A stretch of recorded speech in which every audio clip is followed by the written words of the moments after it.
Хәерле көн. Зөя һәм Болгар шәһәрләренә сәфәрдән соң без җөмһүриятебезнең башка өлешләрендә төзекләндерелүче яки моңа мохтаҗ уникаль тарихи объектларны барлый башладык. Әлеге эзләнүләр безне Казан артына Әтнә районына юнәлдерде. Бу төбәктә башланган зур һәм саваплы эш турында бүгенге тапшырудан күреп белерсез. Әтнәгә кайтып җиткәнче тагын бер нуктага тукталып узмыйча ярамас дип саныйм. Без әле генә чыктык менә Рус Алаты дигән авылны һәм тау башына күтәрелдек. Шушы без басып торган урыннан тагын бер 100 метр гына үтсәк, инде Әтнә районы җирләре башлана. Анда инде Әтнәнең үзенә дә күп вакыт калмый, анда 5 минутта кайтып җитәрлек урын инде бу. Рус Алаты, Алат авылы, Казан ханлыгы чорыннан ук билгеле урын. Ул бик әһәмиятле урын булган, чөнки биредә кирмән урнашкан. Ягъни бу Алат дорогасының дорога дигәнне инде исегезгә төшереп узам. Ул хәзерге районнар белән чагыштырырга була, район яки өлкә белән чагыштырырга була. Ул инде административ берәмлек дип аңлыйк. Нашы Алат дорогасының үзәге шушында урнашкан булган һәм әлбәттә инде Алат кирмәне булган. Ул чорда аның төгәл урыннан менә әйтә алмасак та, якынча менә шушы якта, инде Әтнәгә таба кайткан вакытта юлдан уң якта, шушы тау башында урнашкан дип шамалый галимнәр. Әлбәттә, кирмән булгач анда гаскәр урнашкан, аның инде идарәсе дә шушында булган. 1552 елда Казан яулап алынганнан соң шушы Алат җирлегенең һәм аның кирмәненең язмышы кискен рәвештә үзгәрә. Аның турында инде соңрак әйтеп узарбыз.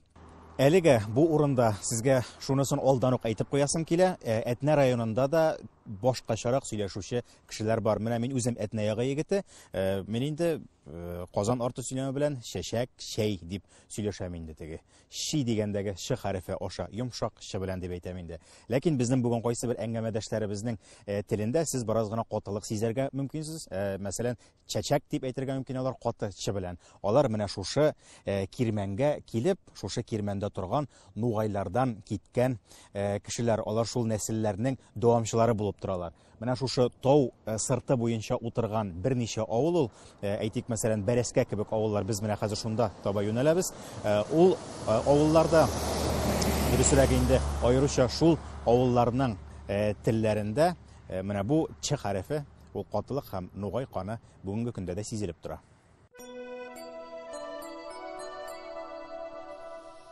Татарстанның иң кечкенә районы булуына карамастан, Әтнә төбәге үзендә халкыбыз тарихының шактый сәхифәләрен саклый.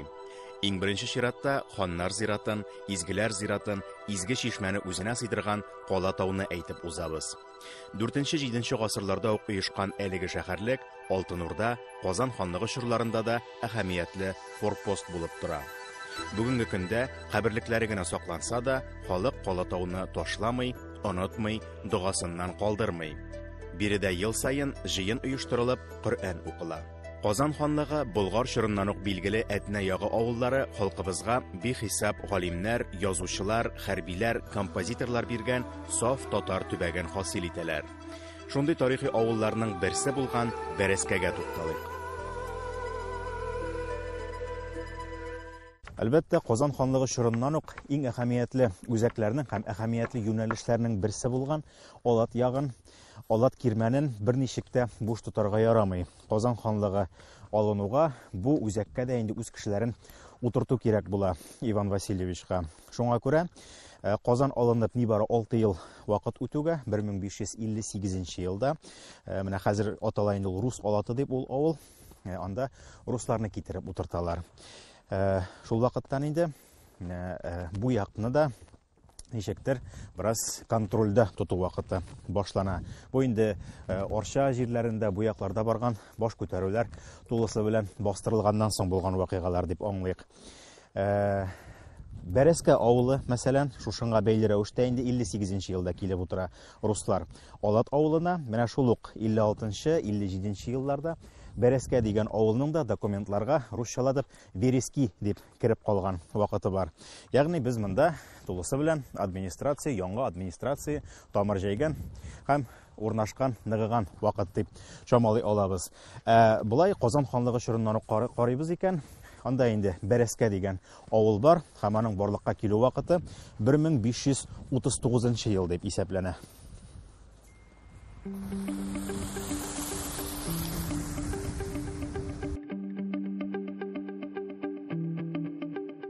Бәрәскә электән нык авыллар рәтендә йөри. 18 гасыр ахыры, 19 гасыр башында халкы дәүләт крестьяннары булып, җир эшкәртү, терлек үрчетү белән шөгыльләнә. 1472 десятина җир тота. Исегезгә төшереп узам, 1 десятина якынча хәзерге 1 гектар ярымга тиң җир мәйданы. 20 гасыр мәгълүматлары буенча Бәрәскәнең 2 мәчете, 2 җил тегермәне, тимерчесе һәм 4 кибете булганлыгы билгеле. Бүгінгі көндә инде безнең җирлегебез хайран зур. Безнең Түбән Бәрәскә авыл җирлеге гомумән Әтнә районында иң зур җирлекләрнең берсе булып санала. Бәрәскә авылын гына аерым үзебезнең менә бу Бәрәскә авылын аерып алганда, бездә инде 360 хуҗалыкта 893 кеше исәптә тора. Яши дип әйтергә була инде авылда. Шуның инде үзебезнең хуҗалыгыбызда 255 кеше линия исемендәге нәселтерлек заводында бюджетта эшләүчеләр, районга барып эшләүчеләр, читкә йөреп эшләүчеләр дә бар, авылда яшәүчеләр бар. 166 18 яшькәчә балалар бар. Монсы да куанычлы инде яшьләрнең шактый булуы авылда. Менә мәхәлләбезгә килгәндә инде бүгенге көндә Аллага шөкер, мәчетебездә 5 вакыт азан тавышы ишетелә. Намаз укырга безнең өлкәннәребез бирегә йөри. Ләкин менә безнең гаит намазлары бәйрәм вакытларында инде бигрәк тә безнең мондагы халкыбыз гына бу мәчеткә сыймый. Менә үзем инде шундый нәрсәгә тап булдым инде быел, гаит вакытында кешене меңгәргә туры килде мәчеткә, һәм менә безнең 70-80ләп иратыбыз инде тышта гаит намазын тыңлап торалар иде. Алар мәчеткә сыймаган халык инде.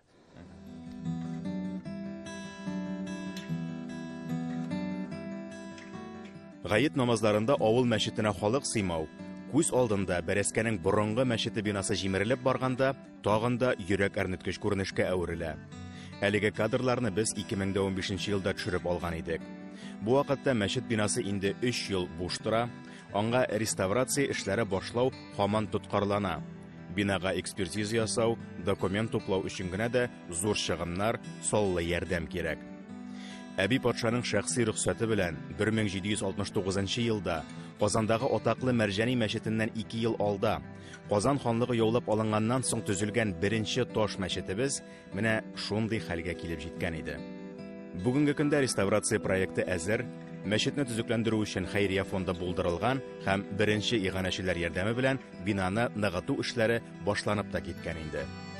Мәчетнең тарихы кабатлана. Ул ил башлары фатихасы белән меценатлар акчасына торгызыла. Аерма шунда гына 1769 елда иганәче берәү генә Бәрәскә авылы сәүдәгәре Ибрахим Борнаев була.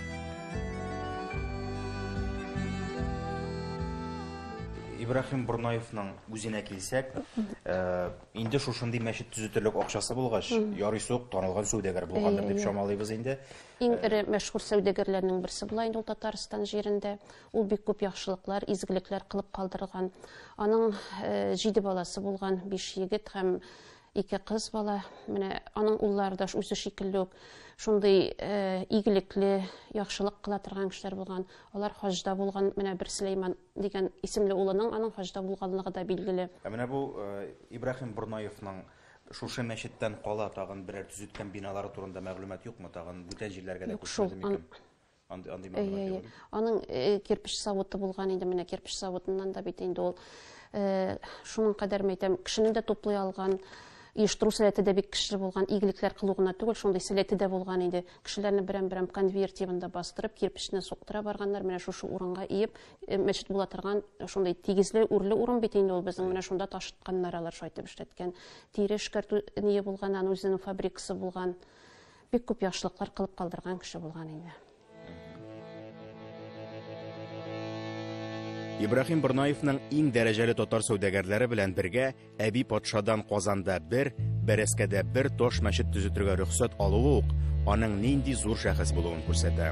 Шуңа да бүгенге көндә әлеге авыл сәүдәгәрен белмәгән тарихчы юк. Бурнаев в Вересках владел целым рядом заводов. Помимо кожевенного мануфактурного завода,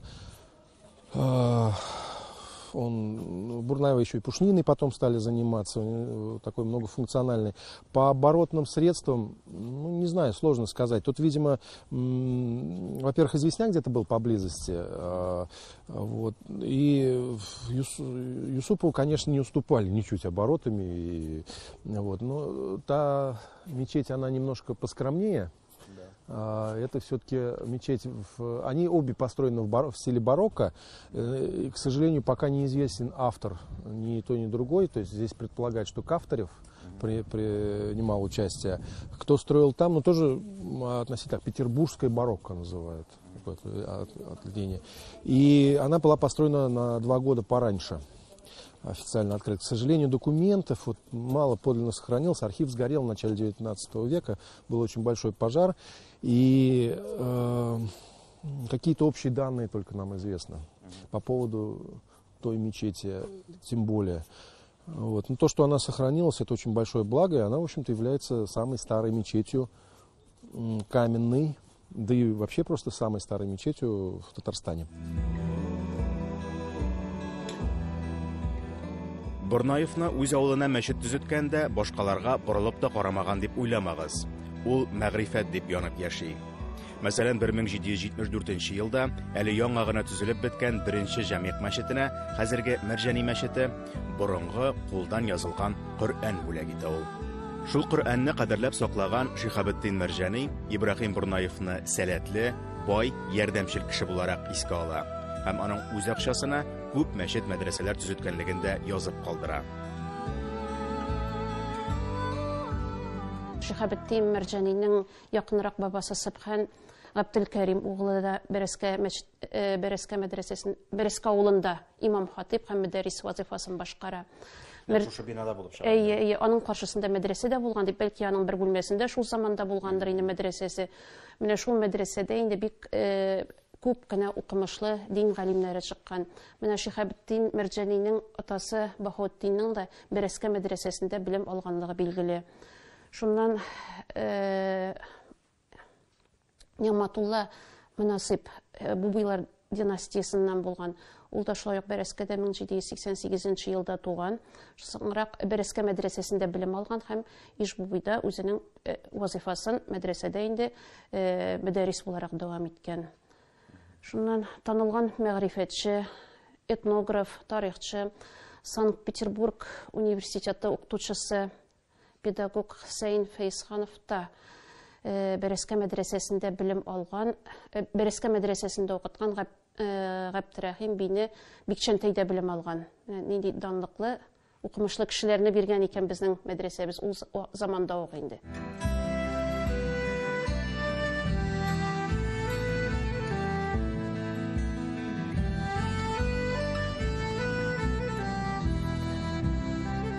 Бер 1872 елда Казан шәһәре думасына Казанның потомственный почетный гражданины Мөхәммәд Садыйк Бурнаевтан прошение килә. Ул хәзерге Сара Садыкова һәм Әхтәмов урамнары шатында буш җирдә үзенә мәчет төзетергә рөхсәт сорый. Һәм менә шушы буш җирне Казан думасы сәүдәгәргә, аның сүзләренә кулак салып, 137 сумга сатып җибәрәләр. Һәм шушы урында хәзерге көндә Бурнаев мәчете дип аталган Казан шәһәренең иң матур мәчетләренең берсе төзетелә. Дөрес, бу урын гел буш тормаган.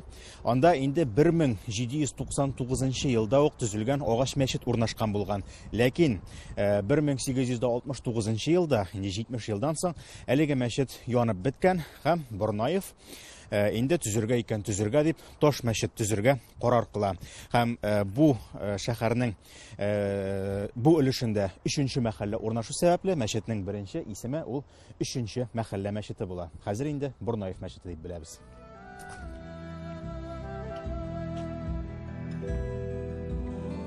Күрүгезчә, Ибраһим бай нәселе дәвамчылары да кимен куймаган. Мөхәммәд Садыйк Бурнаев үстереп җибәргән мәхәллә Казанның иң бай һәм дәрәҗәле мәхәлләләреннән санала. Ул хәтта революция узып, совет власте урнашкан елларда да нык тора. Бу яктан Бурнай мәчете, аның мәхәлләсе Мәрҗани мәчетеннән һич калышмый. Бурнаевларның һәр тотынган эшләрен җиренә җиткереп башкаруларын күрсәтә бу тарих. реставрацияға тұтынғаш ең біріншісі де мына шушы фундамент іліші.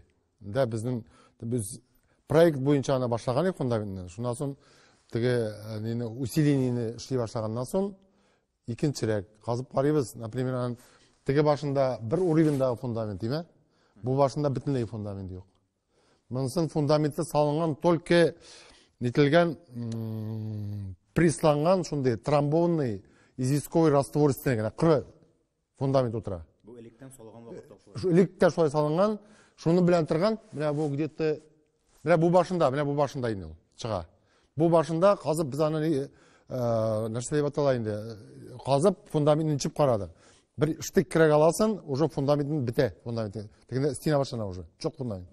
Жарылмышы шул ғымырдан белі тұрған. Мына стенаның кеңілігі арқасында 1 метрда 20 сантиметр стена кеңілігі шуның білен шулай тұрған енді.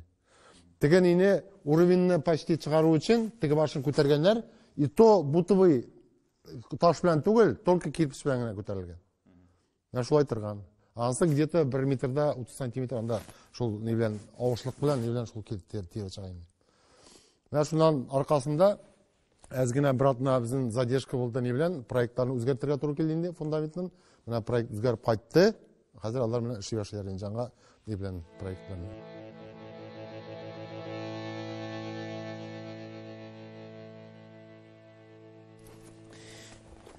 Жаңағат Озат Мансурович сөйлеген теге фундамент өліші жоқ, прессланған шундай известсаман балшық деген әйбірні қолға тұтып көрсетіп аңлатмасан тосферлап бітіре тұрған болмастыр, наверное.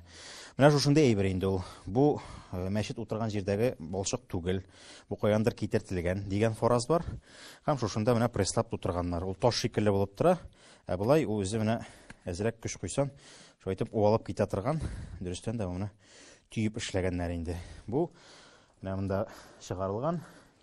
Ол енді балшық хәлендә менә шушындай рассыпный гына әйбер булып тора инде татарча әйткәндә.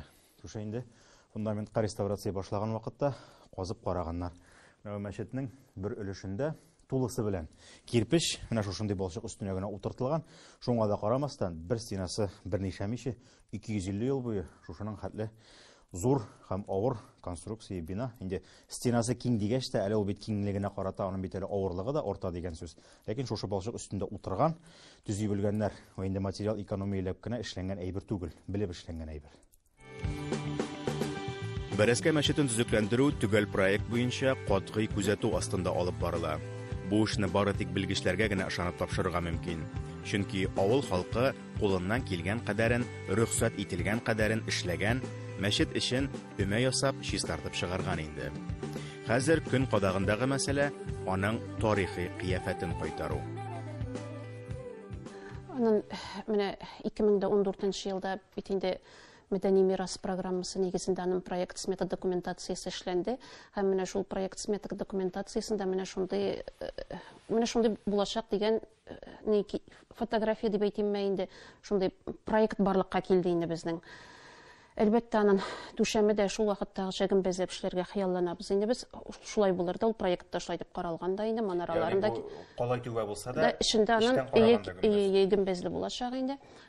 Манарасы да аның менә таш кирпич белән күтәреләчәк инде искә таба инде. Беренче катына килсәк инде, аның менә монда беренче катымында да күрергә мөмкин инде.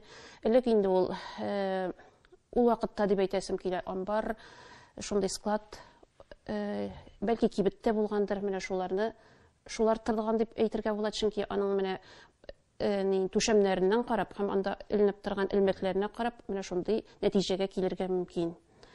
Һәм ул менә без кичкенә вакытта да әле анда инде кибет булды, менә беренче катында кибет булды.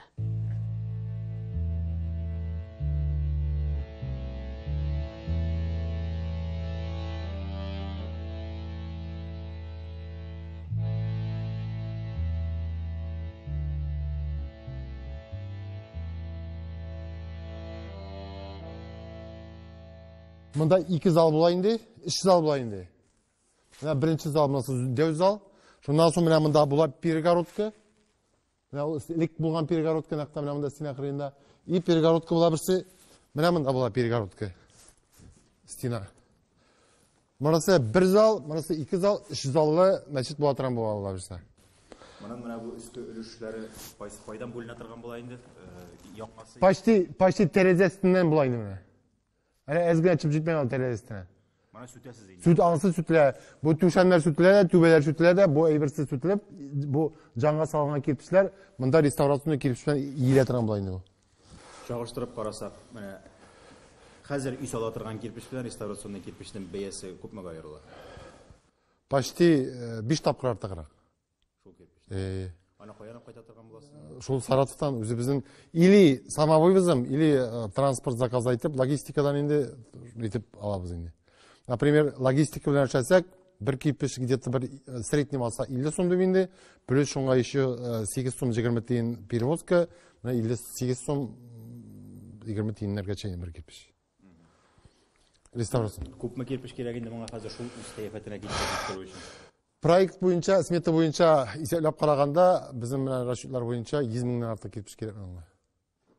Бөтен манараларына, ниләренә, перегородкаларына, менә бу истәмәләренә, бөтенесенә 100 меңнән артык кирпич дип исәпләйбез инде. Һәм күпмегә төшә торган була инде реставрация якынча? Реставрация якынча проект буенча 50 миллион тирәсе. 50 миллион тирәсе. Бөтен акча булган очракта күпме вакытта эшләп чыгып була мәчетне? Менә без планлаштырабыз инде, Алла бирсә, нигә май айларына төгәлләсәк дип фундамент ниләрен, менә бу бригада безгә әйтелгәнде, шандыра май айында, май ахырларына таба без моны фундаментчыларын бетереп китәбез дип. Шуннан соң основной алар артыннан сразу керә торган була инде общестроительные работы башлана инде. Реставрация эшләре. 250 еллык тарихы эчендә патшалар фатихасында, коммунистлар тыюында күргән, узган гасырның 30-нчы елларында мөгъҗиза белән генә сүтелеп бетмәгән, 2012 елга кадәр мәдәният йорты булып торган әлеге мәчетебезнең киләчәге өметле. Ләкин аның манарасыннан кабат азан яңгырасын өчен безнең дә ярдәм кирәк.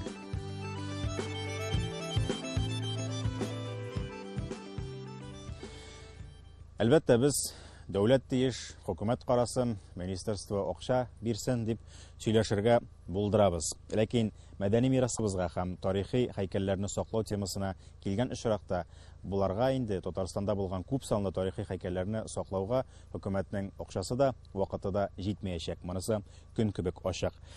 Әлбәттә, бу һәйкәлләрне саклау кабер ташлары булмасын, менә шушындый мәхәббәт зур мәчет биналары булмасын, монысы инде безнең дә бик зур бурычыбыз.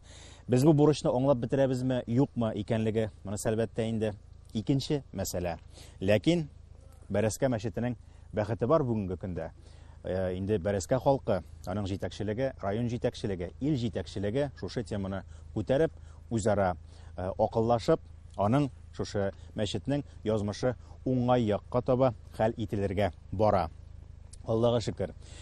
Ләкин мондый зур эшләргә тотынган вакытта ярдәмнең артыгы юк. Шуңа күрә дә Бәрәскә мәчетен торгызуга махсус хәйрия фонды булдырылды.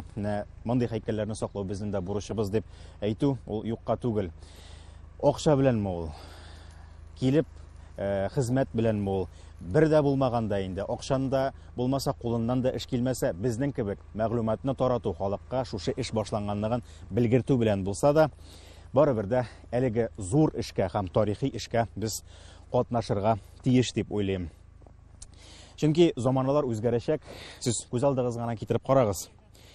Ленин исемендәге күмәк хуҗалык территориясендә шушы инде Владимир Ильичның инде хезмәтләренә, аның мирасына нигезләнеп кайчандыр җимертелгән мәчетләр яңадан торгызылган һәм Ленин күмәк хуҗалыгында 1769 елгы мәчетне яңадан күтәреп куярлар дип уйлый алдым икән 30-40 елда яшәгән кешеләр.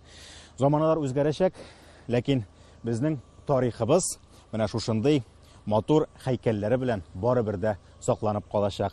Аның инде ничек итеп бәяләнәчәген без бүгенге көндә бары тик үзебез генә хәл итә алабыз.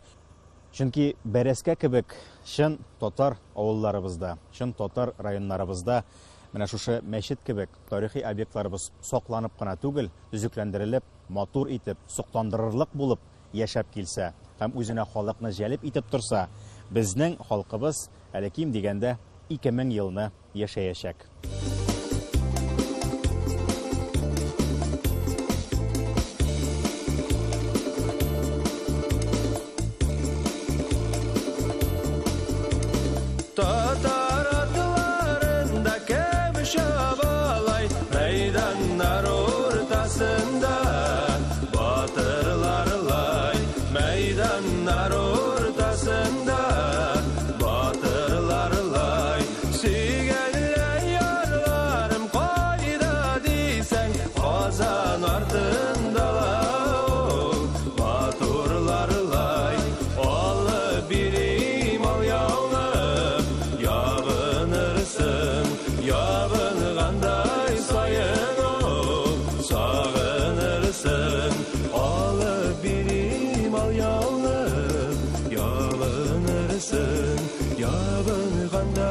сайын